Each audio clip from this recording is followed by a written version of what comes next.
బీహార్‌లో జరుగుతున్న లీడ్ ప్రశాంత్ కిషోర్ ఎన్నికల స్ట్రాటజిస్టు. చాలా పార్టీలను గెలిపించామని చెప్పుకుంటారు. కొన్ని గెలిచే వాళ్ళున్న అడ్వైజ్ చేసే పార్టీలో కూడా. కానీ ఆయన సొంతంగా పార్టీ పెట్టి గెలవలేకపోయినాడు. కానీ ఫస్ట్ టైమ్ ఇప్పుడు ఎమ్మెల్యేగా గెలిచే పరిస్థితి వస్తుంది. ఏదైనా అనూహ్యమైన పరిణామాలు వస్తే ఆయన విజయం సాధించబోతాడు.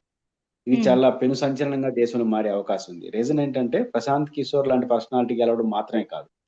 అది బీజేపీ ప్రస్తుత జాతీయ అధ్యక్షుడిగా ఎన్నికైనటువంటి వారు రిజైన్ చేసిన సీటు. ఆయన ఎమ్మెల్యేగా ఉన్నాడు. అక్కడ రిజైన్ చేసి ఢిల్లీకి రాజ్యసభకి ఎంపికయ్యాడు. బట్ బై ఎలక్షన్ వస్తా ఉంది. ఒక బీజేపీ జాతీయ అధ్యక్షుడి స్థాయి అసెంబ్లీ సెగ్మెంట్ ఖాళీ ఏర్పడితే అక్కడ ఆ పార్టీ ఓడిపోవడం. పైపించి బీజేపీ అలయన్స్ గవర్నమెంట్ ఇప్పుడు ఉంది బీహార్‌లో. అసలు హ్మ్. బీజేపీ సీఎం అనుకుంటాను బీహార్‌లో ఉన్నది. బీజేపీ సీఎం బీహార్‌లో ఉండంగా వారి పార్టీ జాతీయ అధ్యక్షుడు ఖాళీ చేసిన సీటు ఈరోజు ప్రశాంత్ కిషోర్ గెలిచే వాతావరణం వచ్చిందంటే, గెలుస్తున్నారంటే ఖచ్చితంగా ఇది రాజకీయాల్లో పెద్ద సంచలనంగా మారుతుంది. ముఖ్యంగా కాక్రోచ్ మూవ్‌మెంట్ ఢిల్లీలో వచ్చింది గానీ, జెన్‌జీ ఆలోచనలు గానీ, తమిళనాడులో స్టాలిన్ లాంటి ముఖ్యమంత్రి స్థానంలో ఉన్న వ్యక్తి ఓడిపోవడం, విజయం సాధించడం ఇవన్నీ చూసినప్పుడు రాజకీయాల్లో పెను సంచలనమైన పరిస్థితిలో దేశ యువత ముఖ్యంగా 1/4 ఉన్నటువంటి యువకులు గాని, లేదా 35 ఈ మధ్యలో ఉన్నవాళ్ళు గాని, మార్పును కోరుకునేవాళ్ళు గాని, ఇప్పుడున్న రాజకీయ వ్యవస్థను తీవ్రంగా అసహించుకుంటున్నారు. పెను సంచలనమైన మార్పులకు దారితీస్తున్నారు. కాబట్టి బీహార్‌లో జరుగుతున్నటువంటి ఎన్నికలు గాని, ఢిల్లీలో కాక్రోచ్ తరహా ఉద్యమాలు గాని చూసినప్పుడు నిస్సందేహంగా దేశంలో ఉన్న రాజకీయ పార్టీలు, ఏపీలో ఉన్న అన్ని రాజకీయ పార్టీలు కూడా ఒళ్ళు దగ్గర పెట్టుకొని పనిచేయాలి. ఎందుకంటే ఈ తరహా వాళ్ళు వర్తమాన రాజకీయ వ్యవస్థను అసహించుకుంటున్నారు. ఆ అసహించుకునే క్రమంలో ఎవరు ముందుకొస్తే వాళ్ళని ప్రోత్సహిస్తున్నారు. లేతే 2 ప్రధాన పార్టీల నుంచి విజయ్‌కి అవకాశం ఇస్తారు.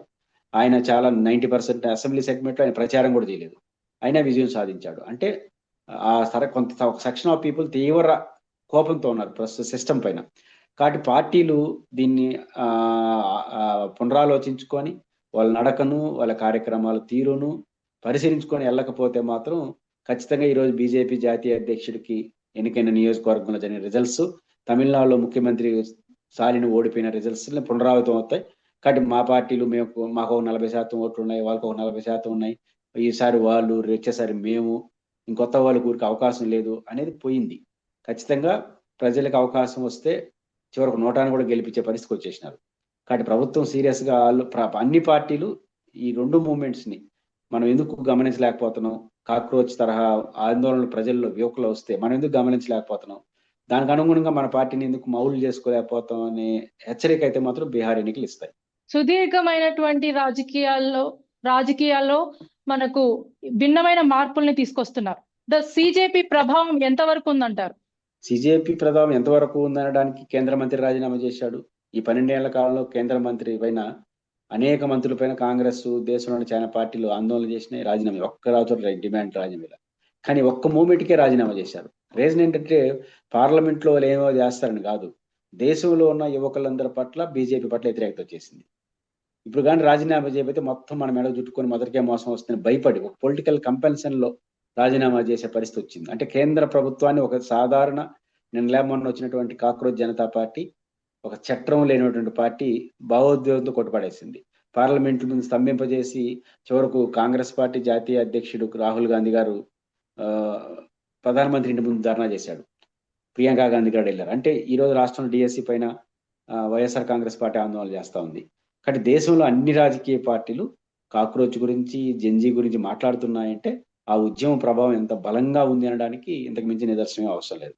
ఇలాంటి మార్పులు ఇంకా ఫ్యూచర్‌లో వేరే రాష్ట్రాల రాజకీయాలపై కూడా పడే అవకాశం ఉందంటారా సార్?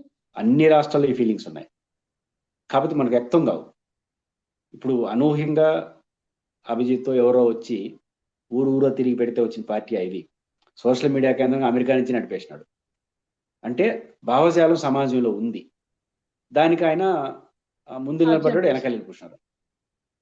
అట్లే ఆంధ్రప్రదేశ్‌లో కూడా ఆ భావజాలం ఉంది.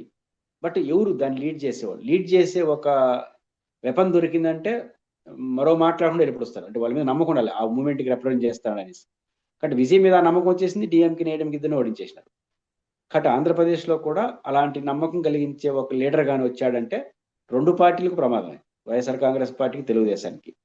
ఎప్పుడు ప్రమాదం తప్పుతుంది? వైఎస్ఆర్ కాంగ్రెస్ పార్టీ ఆ జెన్‌జీ, ఆ అదే కాక్రోచ్ తరహా మూవ్మెంట్ని తమ పార్టీలో అడాప్ట్ చేసుకోగలిగితే కొంత ఆ ప్రభావం ఉండదు. కానీ అట్లా కాకుండా మా పార్టీకి మేము పోతా ఉంటాం, మాకు 40% ఓట్లు ఉంటాయి అనుకుంటే ఖచ్చితంగా ఈ జెన్జీ ప్రభావం అన్ని పార్టీల మీద పడుతుంది, వైసీపీ మీద పడుతుంది. ముఖ్యంగా దేశ రాజకీయాల్లో జెన్జీలు ముఖ్య పాత్ర పోషిస్తున్నారు అని చెప్పుకోవచ్చు అంటారా? ఖచ్చితంగా ఆంధ్రప్రదేశ్లో 2024 అసెంబ్లీ ఎన్నికల్లో 7.5% ఓట్లు ఫస్ట్ టైం ఓట్లు వేశారు. అంటే 18 ఏళ్ళు 20 ఏళ్ళు నిండిన వాళ్ళు ఫస్ట్ టైం 7.5% 30-40 లక్షల మంది ఓట్లు వేశారు.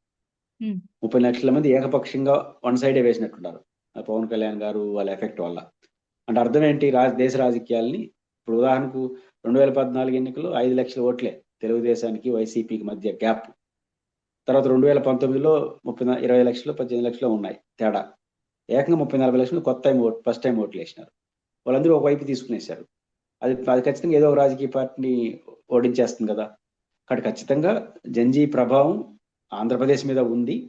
అయితే సరైన దానికి నాయకత్వం వహించే వ్యక్తి లేకపోవడం, వ్యవస్థ లేకపోవడం వల్ల ఉన్నారు. కానీ వస్తే మాత్రం ఖచ్చితంగా ఎప్పుడు పోరంటే జగన్మోహన్ రెడ్డి గారు కానీ as a leader of opposition, మాజీ ముఖ్యమంత్రిగా, యంగ్ టర్క్ లీడర్ కాబట్టి ఆయన పార్టీని ఈ ఆకాంక్షలకు అనుగుణంగా మారిస్తే తప్ప జెన్జీ మూవ్మెంట్ ఆంధ్రప్రదేశ్ లో వచ్చే అవకాశం ఉంటుంది. ముఖ్యంగా మనం చూసుకుంటే బీహార్ రాజకీయాల్లో ప్రశాంత్ కిషోర్ గారు 16 రౌండ్లకు గాను 10,000 మెజారిటీతో లీడ్ లో ఉన్నారండి. సో ఈ విషయంపై మీరేం చెప్తారు, మీ విశ్లేషణ?